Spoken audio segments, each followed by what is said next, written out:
بسم اللہ الرحمن الرحیم والصلاة والسلام علی رسول اللہ وعلی آلہ وصحبہ اجمعین۔ معزز ناظرین و سامعین کرام، السلام علیکم ورحمۃ اللہ وبرکاتہ۔ بسطام شریف میں حضرت بایزید بسطامی رضی اللہ تعالی عنہ کا مزار مبارک۔ بسطام شریف ایک بابرکت و چھوٹا سا خوبصورت سرسبز شہر جو شاہرود سے تقریباً 7-8 کلومیٹر کے فاصلے پر ہے، جہاں پر عارفان الہی کے سلطان اور ہمیشہ قرب الہی میں رہنے والے سلطان العارفین حضرت خواجہ بایزید بسطامی رضی اللہ تعالیٰ عنہ کا مزار مقدس ہے۔ شیخ فرید الدین عطار نیشا پوری تذکرۃ الاولیاء میں فرماتے ہیں کہ آپ رضی اللہ تعالیٰ عنہ کے والد محترم بزرگان بسطام میں سے تھے۔ آپ کی کرامات کا ظہور اسی وقت سے شروع ہو گیا جب آپ مادر شکم میں تھے۔ آپ رضی اللہ تعالیٰ عنہ کی والدہ فرماتی ہیں کہ اگر میں اپنے منہ میں کوئی مشتبہ لقمہ ڈالتی تو آپ پیٹ میں تڑپنے لگتے تھے، اور جب تک میں اس لقمے کو نکال نہ دیتی تو آپ آرام نہ کرتے تھے۔ آپ کی والدہ ماجدہ نے آپ کو مکتب میں بھیجا تو ایک دن سورۃ لقمان پڑھتے پڑھتے جب آپ رضی اللہ تعالی عنہ اس آیت پر پہنچے، انشکر لی ولوالدیک، میرا شکر کر اور اپنے ماں باپ کا شکر کر، تو آپ کے دل پر اس آیت کا بہت اثر ہوا۔ استاد سے درخواست کی کہ مجھے گھر جانے کی اجازت دیں تاکہ میں اپنی والدہ کی خدمت میں کچھ عرض کر رہا ہوں۔ جب گھر آئے تو والدہ نے دریافت کیا، بیٹے کیوں آئے ہو؟ عرض کیا، مذکورہ آیت کو پڑھ کر میرے دل پر بہت اثر ہوا، میں اس کے متعلق کچھ عرض کرنے آیا ہوں کہ 2 جگہوں پر میں خدمت نہیں کر سکتا، یا تو مجھ کو خدا سے مانگ کر ہمیشہ کے لیے اپنی خدمت میں رکھ لو، یا پھر مجھ کو خدا کے حوالے کر دو تاکہ اسی کی خدمت میں لگا رہوں۔ والدہ نے جواب میں فرمایا کہ میں برخوردار تمہیں اللہ تبارک تعالیٰ کی خدمت کے لیے چھوڑتی ہوں اور اپنا حق بخشتی ہوں، جا اور خداوند تعالیٰ کا بن جا۔ اس واقعہ کے بعد آپ نے شہر بسطام کو چھوڑ دیا اور 30 سال تک جنگلوں میں ریاضت کرتے رہے۔ تقریباً 113 سے زائد بزرگان دین کی خدمت کی اور سب سے فیض حاصل کیا۔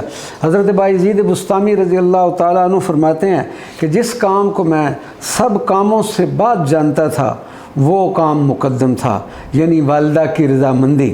آپ فرماتے ہیں کہ ایک رات والدہ نے پانی طلب کیا، میں کوزہ میں سے پانی لینے گیا مگر اس میں پانی نہیں تھا، چنانچہ میں پانی لینے نہر پر چلا گیا، مگر جب واپس آیا تو اس وقت تک والدہ سو چکی تھی۔ میں اسی طرح پانی لیے کھڑا رہا حتیٰ کہ سخت سردی کے باعث پانی جم گیا۔ جب والدہ بیدار ہوئیں تو انہوں نے مجھے یوں کھڑے دیکھ کر سبب دریافت کیا۔ میں نے عرض کیا، شاید آپ بیدار ہوں اور پانی طلب کریں اور میں موجود نہ ہوں، اس ڈر کی وجہ سے کھڑا رہا۔ یہ سن کر والدہ نے پانی پیا اور میرے حق میں دعا کی۔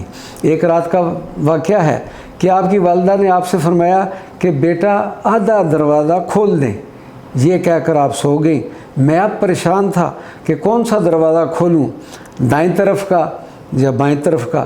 اسی پریشانی میں والدہ کی مرضی کے خلاف کوئی کام نہ کر بیٹھوں، دروازے میں ہی کھڑے کھڑے ساری رات گزار دی۔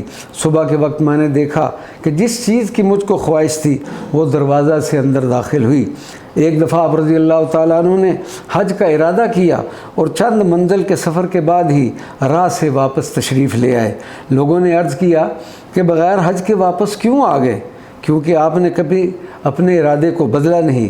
فرمایا کہ راہ میں ایک زنگی کو برہنہ تلوار لیے ہوئے دیکھا جو مجھ کو کہہ رہا تھا، واپس لوٹ جاؤ بہتر ہے، ورنہ ابھی سر کو تن سے جدا کر دوں گا، اور ساتھ یہ بھی کہا کہ خدا کو تو بسطام میں چھوڑ آیا ہے اور خود خانہ کعبہ کی طرف جا رہا ہے۔ ایک دفعہ عالم خلوت میں آپ نے سبحانہ ما آدم شانی حالت بے خودی میں کہہ دیا۔ جب آپ نے اپنے مریدوں میں آئے تو انہوں نے عرض کیا کہ یا حضرت آپ نے ایسے الفاظ کہے ہیں۔ آپ نے فرمایا کہ اللہ جل شانہ تمہارا دشمن ہو، اگر دوبارہ یہ الفاظ میری زبان سے سنے تو مجھے مار کے میرے ٹکڑے ٹکڑے کر دینا۔ اور یہ فرمایا کہ ہر ایک کو چھڑی دے دی وہیں، اور کچھ دنوں بعد آپ پر وہی حالت ہوئی اور پھر وہی الفاظ کہے۔ مریدوں نے حسب الارشاد آپ کو مار ڈالنے کا قصد کیا، اندر داخل ہوئے تو دیکھا کہ سارے مکان کے اندر آپ ہی آپ بھرے ہوئے ہیں۔ مریدوں نے بے تحاشا چھڑیاں مارنی شروع کر دیں، مگر ان کو ایسا معلوم ہوا جیسے پانی پر مار رہے ہیں۔ کچھ وقت کے بعد آپ کی شکل چھوٹی ہو کر اپنی حالت میں آ گئی تو مریدوں نے تمام کیفیت عرض کی۔ سن کر آپ نے فرمایا کہ بایزید تو یہ ہے جس کو تم دیکھ رہے ہو، وہ بایزید نہ تھا۔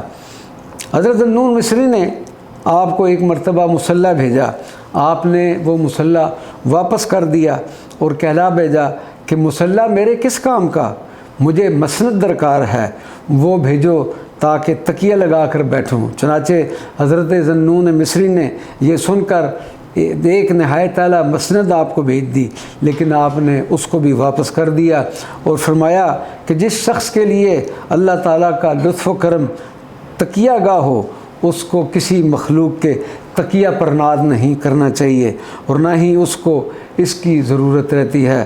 اللہ تبارک و تعالی ہمیں حضرت بایزید بسطامی کے فیوزات و برکات سے مستفید فرمائے۔ وما علینا الا البلاغ المبین۔